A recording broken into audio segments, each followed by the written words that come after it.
तो हम यह बता सकते हैं कि कब नस्लीय दंगे हो रहे हैं, क्योंकि इसके वीडियो मौजूद हैं। हम यह भी बता सकते हैं कि देश में खासकर रेलवे पर आगजनी हो रही है, क्योंकि इसके भी बहुत सारे वीडियो हैं। हम बहुत सारे सबूत देखते हैं कि रूस के अंदर लोग खुश नहीं हैं। रूस के भीतर ही हम देखते हैं कि तनाव बढ़ रहा है, झगड़े बढ़ रहे हैं, खासकर कुलीन वर्ग के भीतर। दागेस्तानी राजनेता जो रूसी सरकार में हैं, अब भी कादिरोव से टकराव में हैं, जो चेचनों के प्रमुख हैं। यह बात कि सब कुछ सार्वजनिक है और झगड़ा नहीं छुपाया जा रहा, दिखाता है कि रूस में हालात गंभीर होते जा रहे हैं। इतिहास जोगुरु पुतिन ने जो मुख्य भूमिकाएं निभाई, उनमें से एक थी कुलीन वर्ग के लिए मुख्य आधार बनना। हर कोई उन पर निर्भर था और सारा दबाव उन पर और ईयान पर था। लेकिन वही वजह थे कि वे आपस में नहीं लड़ते थे, क्योंकि वही सब कुछ नियंत्रित कर रहे थे। लेकिन अब हम देख रहे हैं कि उन्होंने उस भूमिका से पीछे हटना शुरू कर दिया है। ऐसा नहीं लगता कि उन्हें पूरी तरह से इस बात का एहसास है कि हालात कितने ज्यादा खराब होते जा रहे हैं और कुलीन वर्ग के बीच की लड़ाई कभी भी खूनी रूप ले सकती है, किसी भी समय। कृपया लाइक बटन ज़रूर दबाएं। आपकी लाइक हमारे लिए ज़रूरी है, क्योंकि कुछ वीडियो को पुतिन के बॉट नापसंद कर सकते हैं। आप सभी का स्वागत है। आज हमारे साथ फिर से जैसन जिस्टमोड हैं। वे हमारे पहले दोबारा आने वाले मेहमान हैं। वे की पोस्ट में विशेष संवाददाता हैं। स्वागत है और शुभ संध्या। आपसे फिर मिलकर बहुत अच्छा लगा। ठीक है, चलिए शुरू करते हैं। आज सुबह आपने बताया कि पुतिन सरकार आर्थिक समस्याओं और ओलिगार्क्स की आपसी लड़ाई का सामना कर रही है, जिससे पुतिन यूक्रेन से पीछे हट सकते हैं। क्या आप रिपोर्ट पर और बताना चाहेंगे? अभी रूस में कुछ हो रहा है जिसे पश्चिमी मीडिया में ज्यादा कवरेज नहीं मिल रही। एक तो यह है कि रूसी अर्थव्यवस्था इस समय पूरी तरह से अस्त व्यस्त है। रूस दावा करता है कि उसकी अर्थव्यवस्था बढ़ रही है, लेकिन असल में वह एक खतरनाक सच्चाई छुपा रहा है। जॉन हॉपकिंस यूनिवर्सिटी के प्रोफेसर हैंकी के अनुसार आज रूस में वास्तविक महंगाई लगभग 27% है। रूस की अर्थव्यवस्था मुख्य रूप से तेल और गैस पर निर्भर है। अब ओपेक प्लस की स्थिति के साथ क्या हो रहा है? सऊदी अरब ने कहा कि वे तेल उत्पादन बढ़ाएंगे ताकि कीमत कम हो सके, उन देशों को सजा देने के लिए जिन्होंने $100 प्रति बैरल का लक्ष्य बनाए नहीं रखा। रूस का बजट $72 प्रति बैरल पर आधारित है, लेकिन अब कीमत इससे भी कम हो सकती है। रूस को भारी घाटा होगा और रूबल को शायद 122 या 135 प्रति डॉलर तक अवमूल्यित करना पड़ सकता है। तो बस कल्पना कीजिए, रूसियों को अपनी मुद्रा का लगभग 22-35% अवमूल्यन झेलना पड़ेगा, साथ ही 27% महंगाई भी। ये गंभीर घरेलू समस्याएं हैं और रूस इन्हें धीमा करने के लिए पर्याप्त कदम नहीं उठा रहा। केंद्रीय बैंक लगातार ब्याज दरें बढ़ा रहा है। अब यह 21 है, पहले लंबे समय तक 8 था। सरकार ने लोगों को आसानी से मॉर्गेज दिए, जिससे मॉर्गेज इंडस्ट्री में बड़ा बुलबुला बन गया है जो अंत में फूटेगा। तो मुझे लगता है कि अब बहुत सारे अर्थशास्त्री रूस की स्थिति पर नजर रखे हुए हैं और समझ रहे हैं कि हालात बहुत जल्दी उलट सकते हैं। रूस के अंदर ही हम देख रहे हैं कि तनाव बढ़ गया है, लड़ाई बढ़ गई है, खासकर ओलिगार्की के भीतर।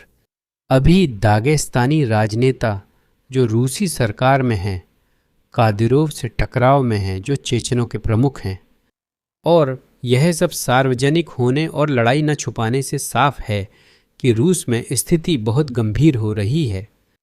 पुतिन ने ऐतिहासिक रूप से कुलीन वर्ग का मुख्य आधार बनकर सभी को अपने ऊपर निर्भर किया और अंत में सारा दबाव उन्हीं पर आया। लेकिन वही वजह थे कि वे आपस में नहीं लड़ते थे, क्योंकि वही सब कुछ नियंत्रित कर रहे थे।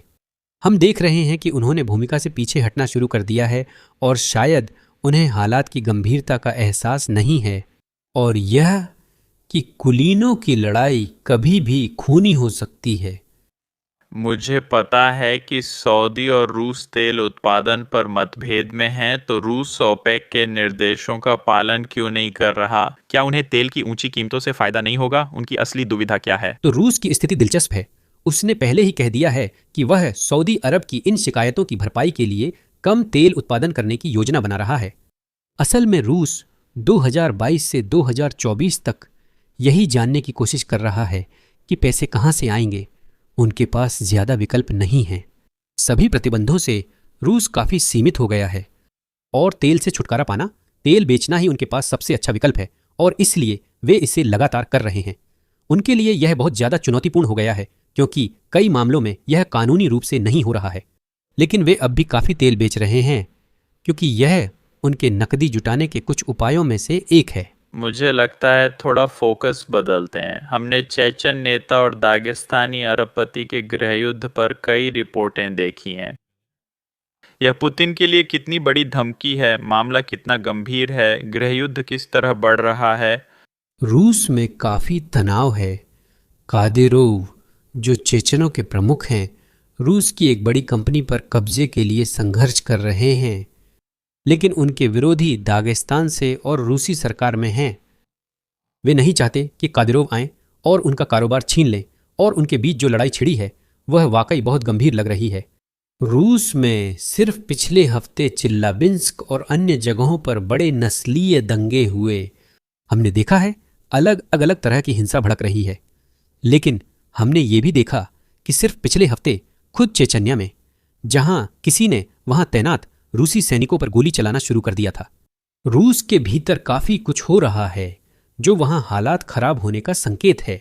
मुझे लगता है रूसी मीडिया भी रिपोर्ट नहीं करना चाहती। ऐसा लगता है कि इससे हिंसा बढ़ सकती है और ज्यादा लोग इस विचार को अपना सकते हैं। अगर आप रूस में हो रही घटनाओं पर रिपोर्ट करते हैं। रूसी अधिकारी अक्सर छुपाते हैं कि हालात ठीक नहीं हैं।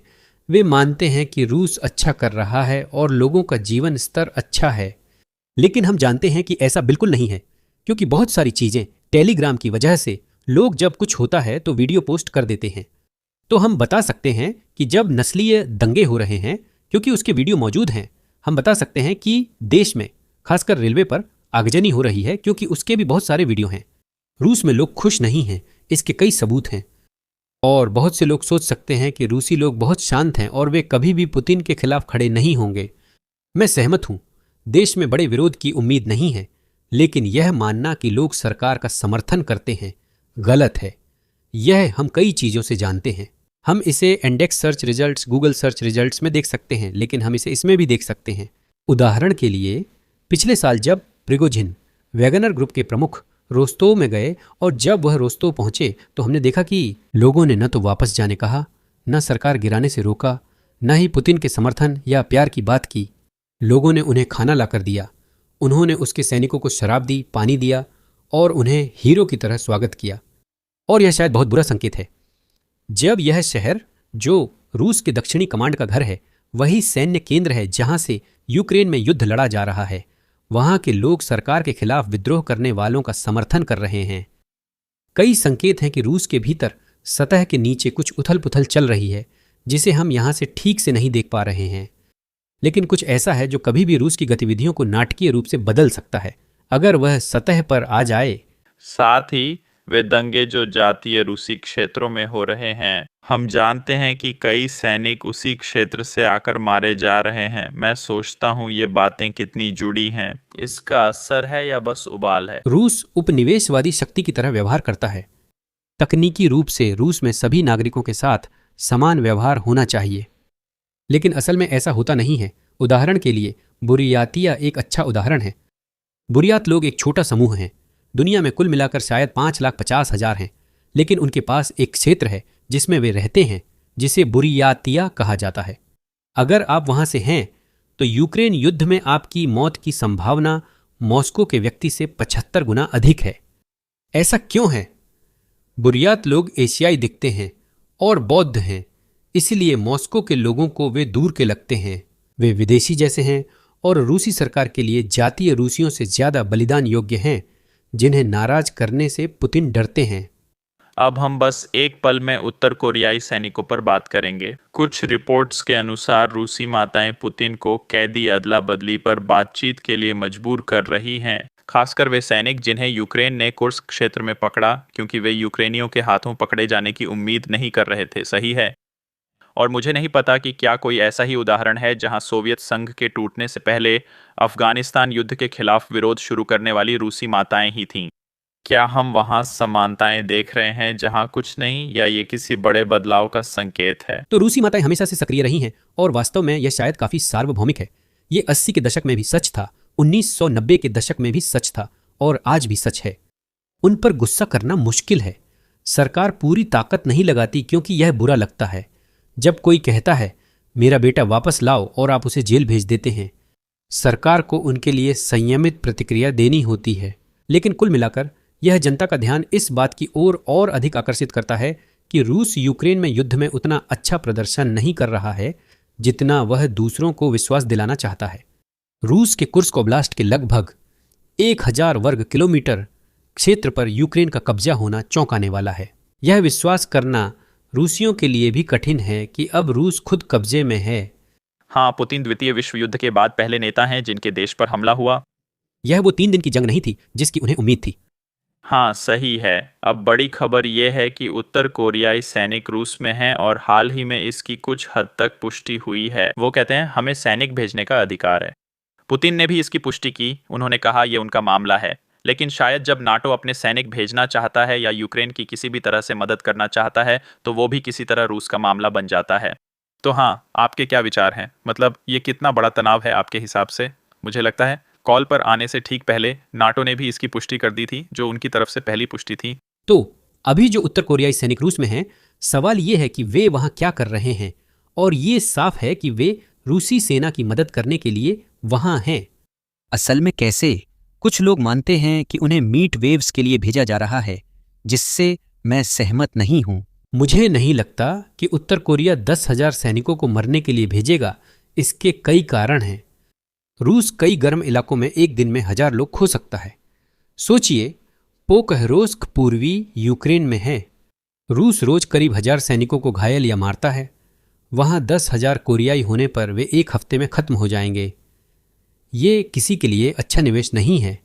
लेकिन एक और बात है, मुझे लगता है कि ज्यादा संभावना है कि वे तकनीकी सहायता देने के लिए आ रहे हैं। उदाहरण के लिए मिसाइल सिस्टम या वे मिसाइलें जिनका अनुभव उत्तर कोरिया के पास है।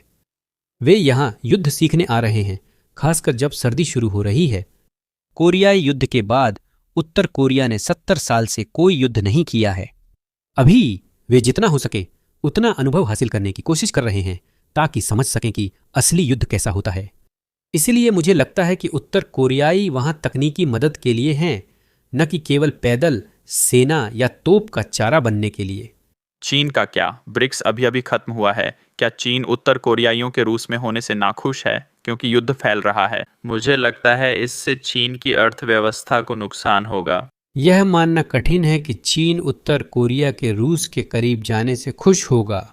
साथ ही यह संभवतः चीन को मौका भी देता है, और इसका कारण यह है कि चीन पश्चिमी देशों और उत्तर कोरिया तथा रूस के बीच बिचौलिए की भूमिका निभा सकता है। वे इस भूमिका के लिए कुछ हद तक विशेष रूप से उपयुक्त हैं। तो मुझे लगता है कि अगर हम देखें कि चीन क्या करने की कोशिश कर रहा है, खासकर इस तथ्य को ध्यान में रखते हुए कि वे ताइवान के बारे में लगातार ज्यादा बात कर रहे हैं, शायद वे मानते हैं कि एशिया में शांति और स्थिरता चीन के बिना संभव नहीं है और वही मुख्य भूमिका निभा सकते हैं।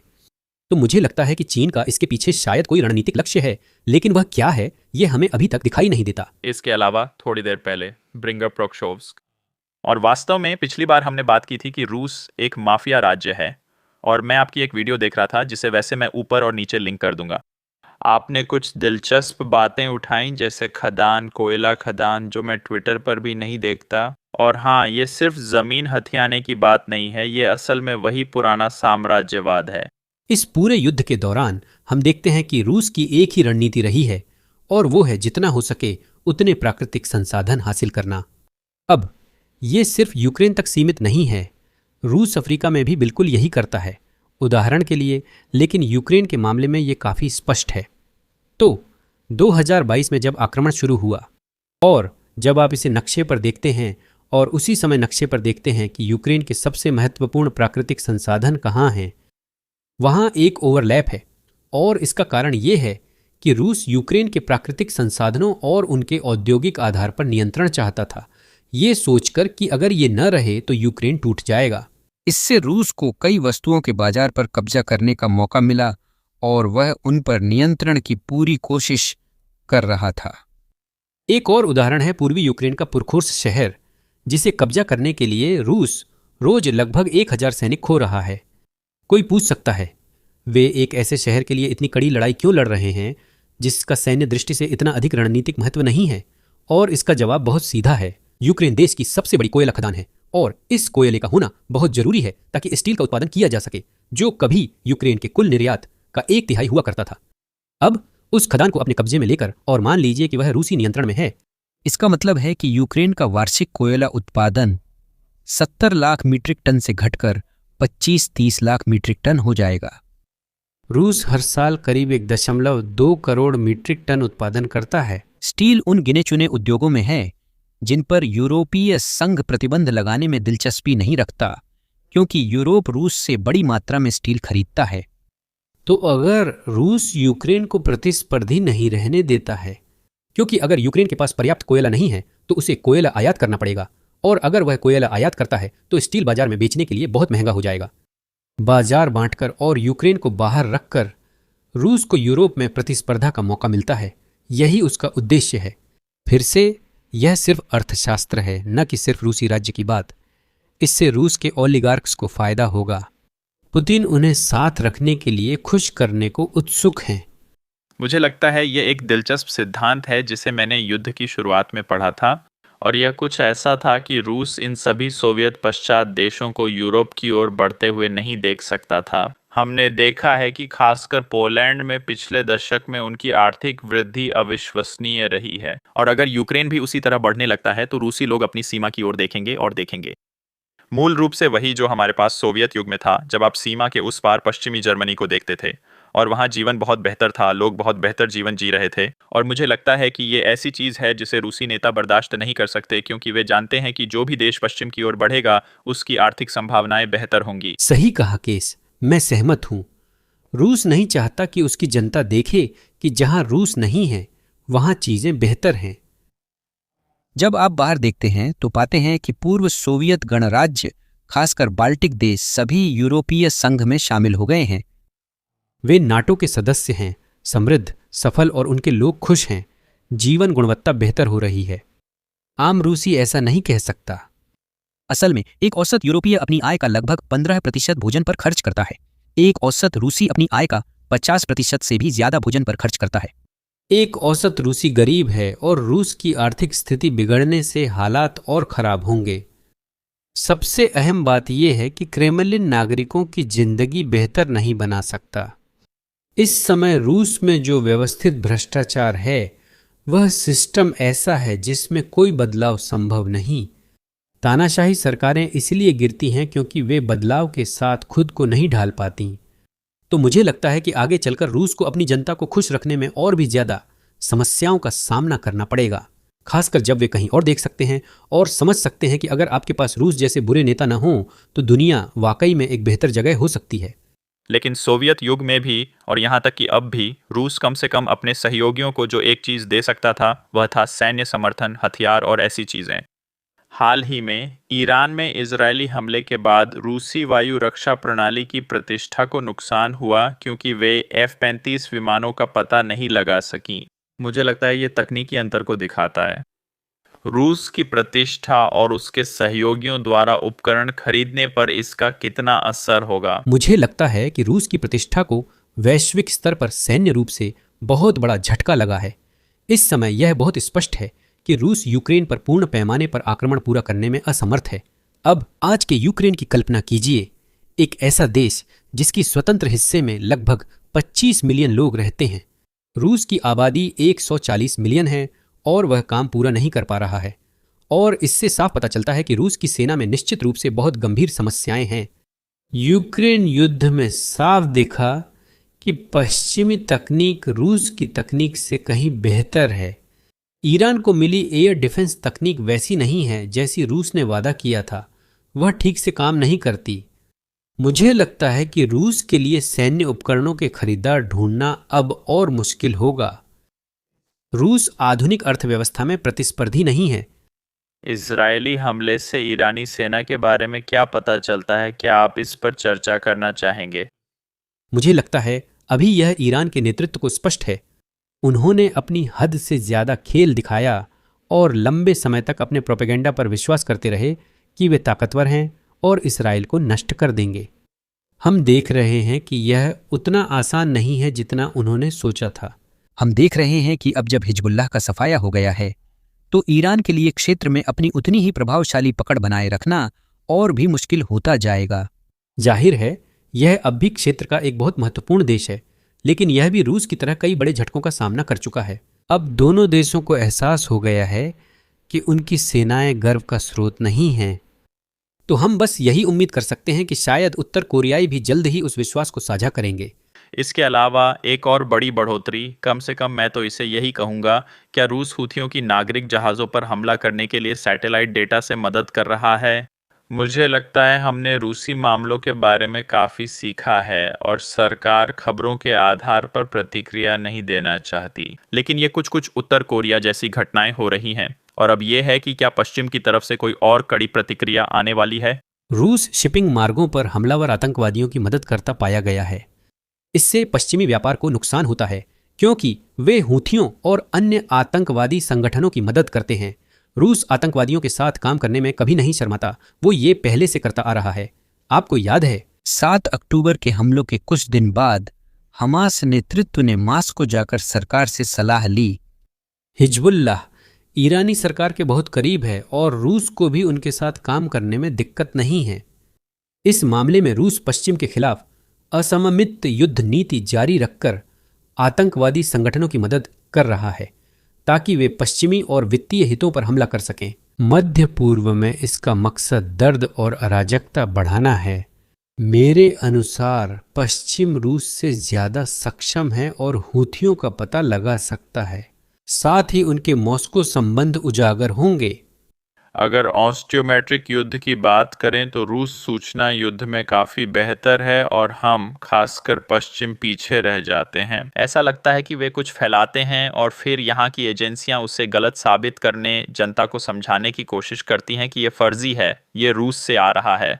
लेकिन तब तक रूस कुछ नया शुरू कर सोशल मीडिया पर फैला चुका होता है, जैसे इसका हमारे चुनावों पर कितना बड़ा असर पड़ रहा है और ये रूस की कितनी मदद कर रहा है। तो रूस ने कुछ समय पहले एक नतीजे पर पहुंच गया था। यह एक बहुत ही समझदारी भरा नतीजा था।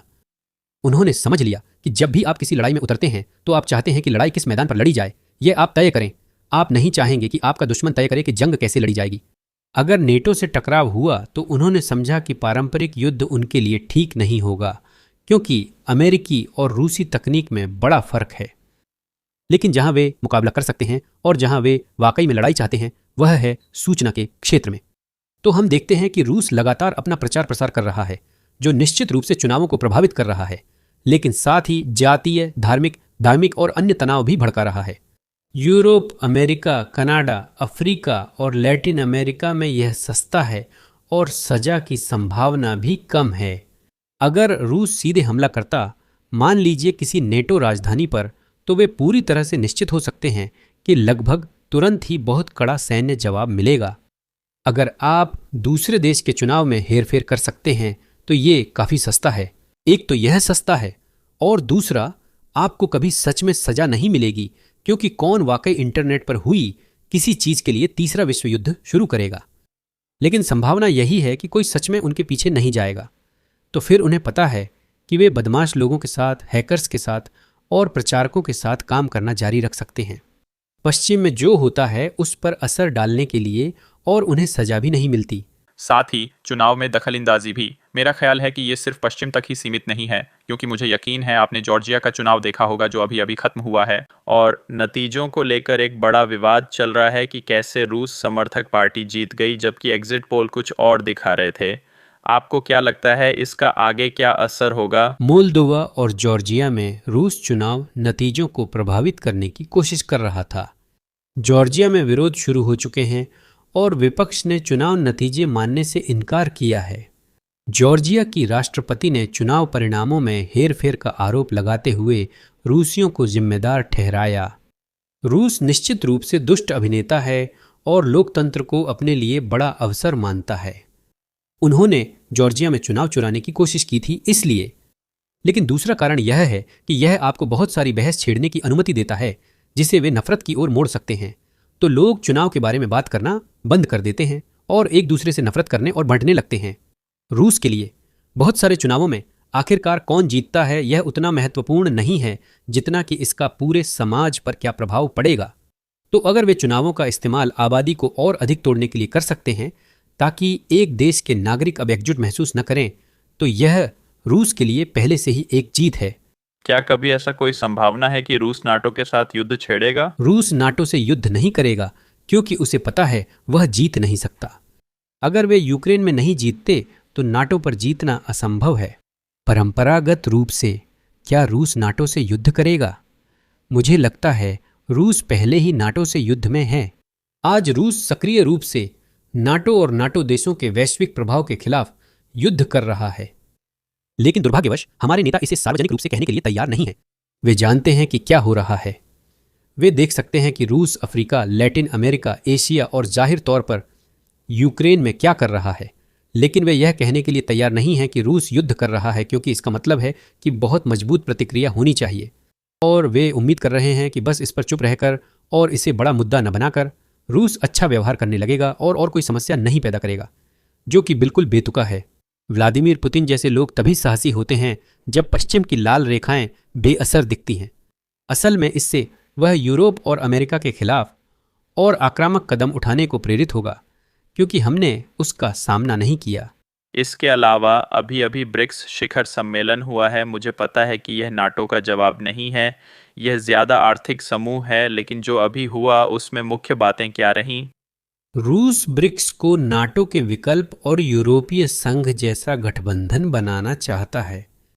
सच तो यह है कि यह कभी वैसा नहीं होगा। इसके कई कारण हैं। सबसे पहली और अहम बात यह है कि ब्रिक्स के ज्यादातर देश आपस में जितना व्यापार करते हैं उससे कहीं ज्यादा व्यापार वे पश्चिमी देशों के साथ करते हैं। आर्थिक रूप से देखें तो सिर्फ विकासशील देशों तक सीमित रहना समझदारी नहीं है। रूस ने भी उम्मीद की थी कि वह चीन जैसे बड़े देशों को अमेरिकी डॉलर छोड़ने के लिए मना सकता है या ऐसे कदम उठाने के लिए राजी कर सकता है जो आखिरकार चीनी अर्थव्यवस्था के लिए नुकसानदायक साबित हों। और चीन ने लगातार कई सालों तक इससे इनकार किया है, क्योंकि चीन जाहिर है हमेशा सबसे पहले अपने राष्ट्रीय हित में ही काम करेगा। रूस बाकी ब्राजील, रसिया, इंडिया, चाइना, साउथ अफ्रीका देशों को भी अपने साथ पुल से कूदने के लिए मनाने की कोशिश कर रहा है, लेकिन अब तक इसमें ज्यादा सफल नहीं हुआ है। बहुत बढ़िया, बहुत बहुत धन्यवाद जैसन, खासकर जब आप अपनी वजह से आए। मैं इसकी बहुत सराहना करता हूं और मुझे यकीन है कि दर्शक भी इसकी सराहना करेंगे। और व्यक्तिगत रूप से मैं आपके चैनल की और ज्यादा सिफारिश नहीं कर सकता। मैंने यहाँ ऐसी नई चीजें सीखी हैं जो पारंपरिक मीडिया या दूसरे चैनलों पर नहीं मिलती, इसलिए इसे ऊपर कार्ड्स में लिंक करूंगा। मैं सलाह देता हूँ कि आप इसे देखें और सब्सक्राइब करें। बहुत बहुत धन्यवाद, मैं इसकी सराहना करता हूँ।